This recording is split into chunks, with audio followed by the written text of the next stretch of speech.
வணக்கம் மக்களே. சற்றுமுன் விளையாட செய்தி ஒன்று வெளியாகலாம். மீண்டும் அதிமுகவில் ஓபிஎஸ்ஆ கண்ணீர் வடிக்கும் தொண்டர்கள் இபிஎஸ்க்கு கொடுத்த அதிர்ச்சி. வாங்க வீடியோவை உருவாக்கலாம்.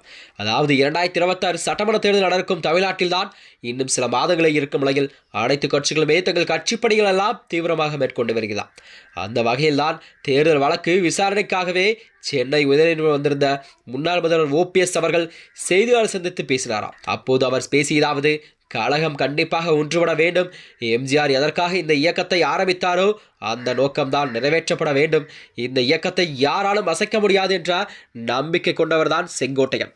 அதிமுக ஒன்றுபட்டிருக்க வேண்டும் என நல்லத்தின் செயல்பட்டு வருகிறார் செங்கோட்டையன்.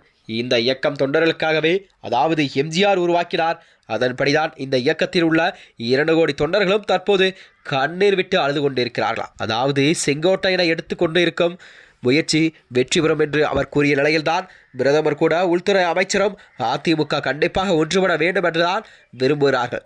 ஆனால் தனிப்பட்ட நபரின் விருப்பம் என்பது வெறுப்பினால்தான் இயக்கம் இன்றும் தனியாக பிரிந்து செயல்படுகிறது என்ற காரணத்தில்தான் கூட்டிலிருந்து வெளியேறி வந்தாலும் கூட பாஜக தலைவர் பேசிக்கொண்டு வருகிறார்.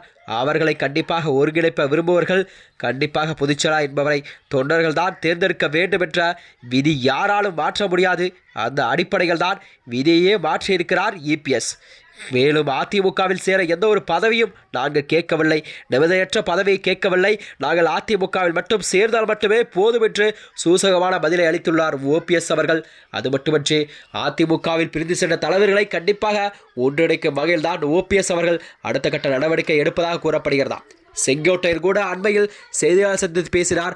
அப்போது அவர் கூறியதாவது, பிரிந்து சென்ற தலைவர்களை கண்டிப்பாக அதிமுகவில் சேர்ப்பதுதான் தமிழகத்தில் கிடைக்கக்கூடிய ஒரு மிகப்பெரிய வெற்றி. அண்ணா திராவிட முன்னேற்ற கழகம் இந்த இயக்கத்தை கண்டிப்பாக தமிழகத்தில் வெற்றி பெற செய்ய வேண்டுமென்றால் கண்டிப்பாக பிரிந்து சென்ற தலைவர்களை கண்டிப்பாக ஒன்றிணைக்க வேண்டும் என்று அவர் கூறியிருந்தார். இந்த நிலையில்தான் வருகின்ற 2026 சட்டமன்ற தேர்தலானது கண்டிப்பாக தமிழகத்தில் 4 முறை போட்டியாகத்தான் நிலவும் என்பதை அரசியல் வியூகம் எல்லாம் வகுத்து வருகிறதா. அதாவது இப்பொழுது பிரிந்து கிடக்கும் டிடிவி தினகரன், ஓபிஎஸ், செங்கோட்டையன், சசிகலா ஆகியோரெல்லாம் நாவரடியாக கண்டிப்பாக யாருடன் கூட்டணி அமைப்பார்கள் என்ற விவாட்டில் தான் மக்களிடம் ஒரு கேள்விக்குறியாகவே இருந்து வருகிறதா. அதாவது கொங்கு மண்டலத்தை பொறுத்தவரை செங்கோட்டையன் செல்வாக்கு வாக்கு வங்கி என்பது மிக முக்கியமானதாக அதிமுகவில் கண்டிப்பாக பார்க்கப்படுகிறதாம். அதை போலத்தான் தென் மாவட்டங்களை பொறுத்தவரை ஓபிஎஸ், டிடிவி அவர்களும் முக்கியத்தேவர் வாக்கு என்பது அவர்களுக்கு செல்வாக்கும் என்பது மிக அதிக அளவிலே காணப்படுகிறதா. இந்த நிலையில் தான் இவர்கள் பிரிந்து கிடக்கும் நிலையில் கண்டிப்பாக அதிமுக கண்டிப்பாக வாக்கு சதவீதம் என்பது கண்டிப்பாக கொங்கு மண்டலம் மற்றும் தென் மாவட்டங்களில் அவர்களுக்கு மிக குறைவான வாக்குகளே கிடைக்கும் நிலையில் தான் வருகின்ற எதிர்கொள்ளும் 2026 சட்டமன்றத்தில் எதிர்கொள்ளும் என்று எதிர்பார்க்கப்படுகிறதா. மேலும் இதுபோன்ற வீடியோக்களை தெரிந்து கொள்ள நமது சேனலை மறக்காமல் சப்ஸ்கிரைப் செய்து கொள்ளும். நன்றி, வணக்கம்.